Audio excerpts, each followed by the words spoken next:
রাগ হয় না, বুঝানোর জন্য বলতেছে।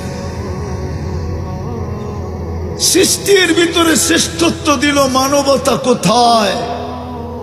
আল্লাহ তো দাম দিবে মানুষকে। আপনি কালকে এই চেহারা নিয়ে দাঁড়াবেন কি করে বলেন? সৃষ্টির ভিতরে আমাকে মানুষ হিসাবে শ্রেষ্ঠত্ব দিলেন, বলেন আপনার আমার ভিতরে মানবতা কতটুকু? আল্লাহ তো মানুষকে মূল্যায়ন করবেন, জানোয়ারকে তো করবেন না। আপনি বলবেন আমি তো মানুষ হিসাবেই মরব, কিন্তু কোরআন তো বলে না। কোরআন তো বলে মানুষ হিসাবে জন্ম নিলেই মানুষ হয় না। যদি হইতো তাহলে হাতের বানানোটাকে কেন আল্লাহ জানোয়ার বলতেন? মানুষকে তো হাত দিয়ে তৈরি করছেন, সমগ্র সৃষ্টিকে তো আল্লাহ তৈরি করছেন 2 অক্ষর দিয়া। মানুষকে তো তৈরি করছেন কুদরতি হাত দিয়া। সমগ্র সৃষ্টিকে তো তরিগরি কমপ্লিট করছেন 6 দিনে।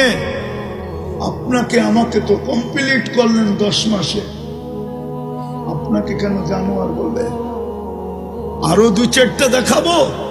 সৃষ্টির ভিতরে সবচেয়ে সৌন্দর্য দিল আপনাকে, পুরা ভান্ডারটা যেন সৌন্দর্যে লাগায়া দিল আপনার উপরে, ওটাকে জানোয়ার বলবেন কেন? 4 কসম খায়া ঘোষণা দিলেন সৃষ্টির ভিতরে সবচেয়ে সুন্দর গঠন তোর।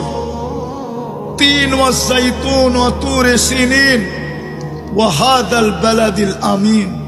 4 কসম খাওয়ার পরে বললেন সবচেয়ে সুন্দর গঠন তোর। ওই গঠনের জিনিসটাকে কেন আল্লাহ জানোয়ার বলবেন? জানোয়ার।